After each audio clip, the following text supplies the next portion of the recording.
Hi, Annie. Hi, Court. What's up? It's a big day. It's a big day in my world. I Yeah, have my oldest, he's getting ready to go off to high school, which is, God, mine too. We have kids the yeah. same age, so our boy, mine's already down the shore and working and ignoring my texts, and but I'm glad that you're getting Well, mine's not off at the shore yet, but he's still ignoring my text. So, there. I used to be special. I was the special parent and person, but now it's just ignore mom. So that's where you're we still, are this summer. But you're still congrats. special. Thank You're you. still Thank you. special. Yeah, the little ones. Congratulations. That's an exciting time. It's Thank you. really You too. they're big. I know I was filling out a form this morning for Sam, and I had to click upper school. Like recently. Ooh. So yeah, it's a lot of big changes for us. Yeah. Yeah. No, we're really proud of him and we're excited. Looking forward to tonight and not melting, hopefully. It's supposed to be like record highs, Not the but best. I want to look back on this podcast and be like, that's when it was during that heat wave. That was awful, but ha ha ha ha. Because right now I'm not laughing about it at all. And that this heat and my skin, I don't do well with this heat. I start to melt. So, hopefully, well, look at your hair and look at mine. Not that I'm judging me, but like yours is all nice and flat, like no looks humidity, perfect. nothing going People are on, and listening mine. to this, they can't even see us, but no, your hair True. always looks perfect. Actually, it's one of the things that I always notice. So move on to the next thing. All right, let's move on from our personal lives. We'll stick with our personal lives a bit, but Yeah. what I was hoping to explore in this episode is, we you teach or you coach rather, you coach professionals. I teach professionals mindfulness. And what I love about what we each do is we don't just talk the talk, but we walk the walk, so to speak. Like based on just what I know about you, you really incorporate what it is you teach your clients into your own life. I know that the two of us, we really enjoy the work that we do, but I know that we also really love spending time with our children, our family, our friends. And so I think that given all that we juggle day to day, both in our work world and our personal lives, that it can get a little bit sticky. It can get kind of like difficult to juggle professional with personal, and how do we find that sweet spot, like how do we balance out the two. So it's something that comes up for a lot of the clients that I teach mindfulness to, and friends of mine. We're sort of trying to navigate the water, so to speak, and see how do we find some type of balance or sense of level, I guess, a comfort spot between the two. So I wanted to get a little insight into your world to see what types of practices or tools are really helping you to find a sense of balance, or when things we were just talking about before we started the podcast, it's like some of the chaos in our life. So how do Yeah. we find like an inner calm amidst all of the chaos that life sometimes throws our way? A good start to the conversation. First of all, I have to say that yes, I do practice what I preach most of the time, but I will tell you that it's an ever evolving process, right? Like what I say is, so I have this framework. So there's two things I wanted to explain to you about like how I sort of walk the walk, right? I have this framework called the breath framework. And each letter of breath stands for something. And I can go through them, but H is for heal and healing.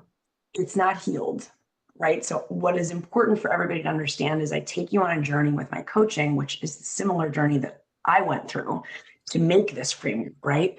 When I get to heal, it's a constant, it's a ever evolving thing to be healing.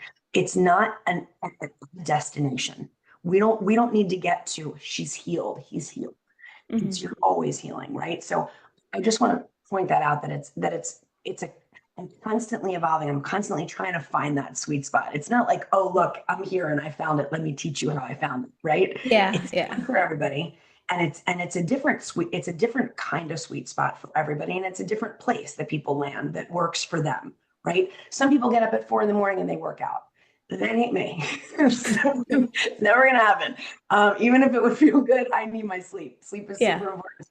Yeah. Um, but everybody has their like you said, sweet spot is a great place to say it, but where they sort of land and what works for them. And some weeks maybe aren't going to be as good as other weeks. But what I try to do with my practice and what I try to teach people is like when you lay your head on the pillow at night, can you say, I did good today? And I don't mean I did well. I mean like I did good things. I was good today.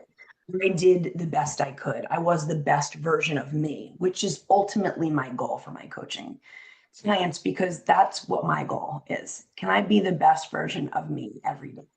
That's a great goal because studies show there's a man by the name of Rick Hansen who talks about taking in the good in the mindfulness sector. And he talks about how before we go to bed, like when we're laying, we put our head on the pillow, and we're sort of laying in bed, reflecting on our day. We could have done like 5 dozen good things or really great things. We could have had a great accomplishment at work. We could have helped someone, we could have held the door open for someone. We could have done so much goodness in the world, but we our minds go to what didn't go as well as we would have liked for it to have gone, or something that we feel like we should have done and we didn't do. So to be able to reflect on the day and with your coaching to really link up to all of the goodness in our lives and all the good that we do, that's pretty powerful. Yeah, I mean, I agree with you. Like, I think that a great practice for people is to really sit with gratitude before bed. And I know that that comes into play with mindfulness too, I think. But before bed, it's like don't sit and be anxious if you can help it, right? About what you did wrong. Like you just said to your point, what you did wrong. It's like, what are the 3 things that stand out as things I'm really grateful for today?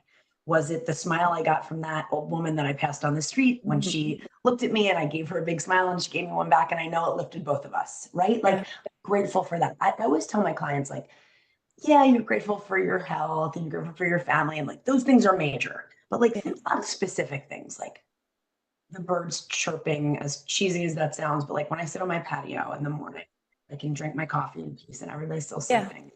And I hear that the sound of nature, which is, Yeah. something I'd like to put myself into a little bit more, ingratiate myself into nature a little bit more. But I'm kind of like an inside person. But that aside, when I can go outside in the patio and it's first thing in the morning, so it's never super hot. It's like I don't like the heat. So it's like just a nice feeling and atmosphere. And I can hear the sounds around me. And we don't have a lot of traffic here. It's like sort of in the forest. And I can say to myself, like, what am I, that's something I'm super grateful that 5 minutes I had this morning where I could breathe in the air. I'm in this like beautiful atmosphere and I can hear the sounds and smell the smells. And like, I'm grateful for that. So I try to list 3 things, writing them is even better, but 3 things before bed of like during that day, like the belly laugh I had with my oldest, like Yeah. that's like the little things that make life worth it to me. So to go back and think about your day, I got in a fight with this person, I said something I shouldn't. That's not serving you. Right. What's serving you is to think about go back and get to what you're grateful for that day, and that brings you into a nice space to fall into your slumber. And like you said, it doesn't have to be something so grand, but even just a smile. Yeah, And there's something in the universe as you were talking, or maybe just that's what I'm noticing. As you were talking about the birds chirping, I hear the loudest bird outside my window chirping away. I think there's some it's a type of nice connection. sound. Yeah, yeah. No, it's true. I had a really challenging day, really difficult client in one of the cases, the law cases that I'm dealing with. And what stuck with me, what before I went to bed, what really made me smile and sort of look past, like we can get really stuck on the quote, bad things in our lives. But I was walking as I was walking home from the office and going to the train, I had on my headset and I was listening to a really good song. And there was a man at the bus stop and he had on his music and he was just kind of dancing as he was waiting for the bus to come. I don't know what he was listening to. He didn't know what I was listening to. But I went up as I walked by him and we just started sort of rocking out together. Total stranger, but we Yeah, smiled. I don't know him. It was just a couple seconds, maybe not even a minute. But it was such a joyful moment, and just to feel that sense of happiness and then to link up with that Somebody else before. I was doing that. really grateful for that little moment, but it made all the difference. I could have just sat or lied in bed and gone over in my head about all the things I felt like went wrong, but just sort of reflecting and being grateful for those 30 seconds or minute in my day, it made all the difference. Absolutely. I mean, that's the stuff, right? That's the ticket right there. It's Yeah. just being able to kind of, and you're so bright like that. And like I feel like we both kind of have that where we just like walk in and like all we have to do is smile. And like all you have to do is give somebody a smile sometimes. That's what they need. And even if Yeah. they don't, I was talking about my to somebody about this the other day. Like you if somebody doesn't smile back, I used to like be like, that person didn't smile, right? But now I'm like, I hope that I brought something to them when I smiled at them, and that there must be something going on that made them, or they're just blissfully unaware and smile back, whatever the case. Yeah. It's Yeah. like I think about that person that doesn't smile back, and I think I have compassion for that person. So that's a way Yeah. of attitude. Um, but to your other point about my framework and what I practice is like, so my framework stands for its breath, and it stands for begin where you are. That's B, reclaim your power, excavate your core values, allow through and heal. Yeah. And we could go through, we don't have all the time, but we'll do this another time, but like what all the letters mean and how I practice them every day and how I teach my coaching Yeah. clients. But I think one of the most impactful ones for me, oh, they're all impactful. Like one of the ones that really sticks with me is like excavate your core values. That's the one that I probably work on the most with clients. I don't know if it's the most, but your core values so super important to who you are as a person. And I've told you this before, like my core values are so strong and I try to live them. So they're freedom, love, perseverance, trust, and truth. I was gonna say you even have a couple of them, I right? have a On couple on me. Like I that have help. I have it right here on my arm, which is the big one. Yeah. I have love on my wrist. Like Yeah. I have truth in Hebrew on my other wrist. Like I wear these and I live them and I breathe them. And when I don't, I notice that. And when I'm getting back to saying I didn't live that, I want to lean into that for next time, right? Which Yeah. is so different than somebody who doesn't do this practice. That's like mad at yourself. Why didn't I do this? Yeah. Notice it. And so when you teach people about their values and you learn from them, Courtney, what is it that makes Courtney Courtney? Like that's a big line that I like to say. Let's talk about your values and what you lean into and what matters the most to you. Yeah. I think that is one of the things that can help my client and does help my clients the most of like teaching them about how to lean into what matters to them most. I like that. It reminds me of one of the graduate classes that I taught at Jefferson. There was a quote that we asked people, the students, to reflect on, and I'm probably not getting the quote exactly right, but it was something to the effect of life is fleeting. I think this is it. Life is fleeting, what's worthwhile. So to really connect with your core values, I think it puts everything in perspective and it helps you live the way you really want to live your life when you can maybe see it, written down, whether Yeah. it's a tattoo or you It's have it on written you down. forever, right? I mean, It's if you on if you. you tattoo it on you, it's on you Yeah, you forever. can't you can't forget, or if you write it down, or even if you just take moments to reflect, like, what's here, what matters the most. I think that's great because then it sort of everything that may not on any given day go exactly how you want, but at least you sort of have a framework, going back to the breath framework, but you have sort of this vision and then you can execute it as best as you hope to. Agreed. And I think when you know your core values, right? Like you can see when you're not, like you said, like we both said, you're not leaning into them. But also, like, why not? Why aren't we leaning into them? Like, why is that not strong in what I'm doing every single day? And like, why today was I not acting in love with everything I did, right? And Yeah. it's like that's a good way to kind of check yourself. Go back to your North Star. That's what I call it. Like your North Star is what you can always come back to. And I can always come back to those values as things Yeah. that make me me and that are Yeah. most important to me and that I want to live and breathe in every single day. And what's just for listeners who maybe know what their core values are, but maybe they're just having a rough day or a rough week or a rough month or several months and they kind of steer off the path. If they want to reconnect, like what's a sort of on the spot practice, or how can they sort of align back up if they just feel like they've some in some way strayed off or away from what they most want to live by? What's a, I don't want to say a quick and easy because it's not like No, this is but this you is this snap is a your good finger. question. What can snap you back, right? Yeah, It's the yeah, gratitude. Like as much as this word is thrown around gratitude, like I want to say how important this is. Sit with a little notebook in bed before you go to bed. Like you can do this every night and just list three things that happened that day that you're grateful for, happened that week that you're grateful for. And it brings you right back to your center. It brings you back to what matters to you. It brings you back to what's important to you, what you value, what your priorities are. And if you could just pull yourself back to that center, then you're yeah, already ahead of the game. You can pull yourself out of that space that you don't want to be in and right back yeah. to that moment. You write those things and you look at them and you go, all right, I know for right now what's important to me. Hmm. It can happen, that can happen. I could be in this mood. This can be happening in my life. That's not great.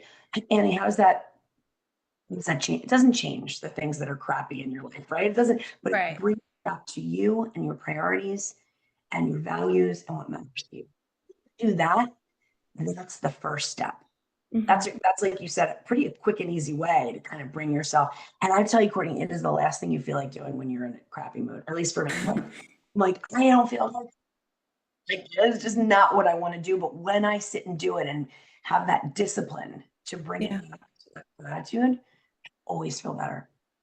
Yeah. And I think just the shift and then getting a little taste of that, that's going to keep you sort of leaning into, okay, what's this sense of gratitude about? It feels good. And then I know I've mentioned this before, but the more and more we feel into those good qualities, the more and more we water them, the more we water them, the more they Yes. grow, the more they're here for us. So I think it becomes easier to get back to it, even in those moments where we may go days or weeks without sort of connecting. But we're going back to the muscle again. The more we feel like actually turn towards it, take it in, the more familiar it comes to us, the more we can snap back to it. Yep. So that practice is super important. And for anybody listening that wants to kind of just get started and get out of their funk, get out of the darkness a little bit, that's a great way to pull yourself back. And that's all part of the breath work, that if somebody is working with I say the breath framework, not breath work, breath framework, that if somebody is working with you, they can really hone in on those skills and strengthen them That's in, like you said. I mean, that's a great first step, right? Like yeah, anybody yeah, can do that. You don't need a piece of paper and a pen. Like you don't need to go to go do all these these big things or these long exercises that can take you 5 minutes. And yeah. it's just breathe during it, and we're so quick to beat ourselves up. It's what we do. It's what the human mind does. It's what we are wired to do. What did I do wrong? Why am I bad? Why did I do this wrong? What did I do? Should I have done differently? Instead, it's like, what brought me joy? Hmm. What, and just presence, just bring me back to the present moment. And when you can do that again, yeah, we work through that a lot with my framework, but it takes some time, like you said, to exercise that muscle. You're not going to go to the gym once and be Arnold Schwarzenegger the next day, right? Like you're going Yeah, to feel like you could run a marathon. Like it's yeah, a practice. So yes, I say do that. And it's a quick, wham bam, pretty quick thing to do. But yeah.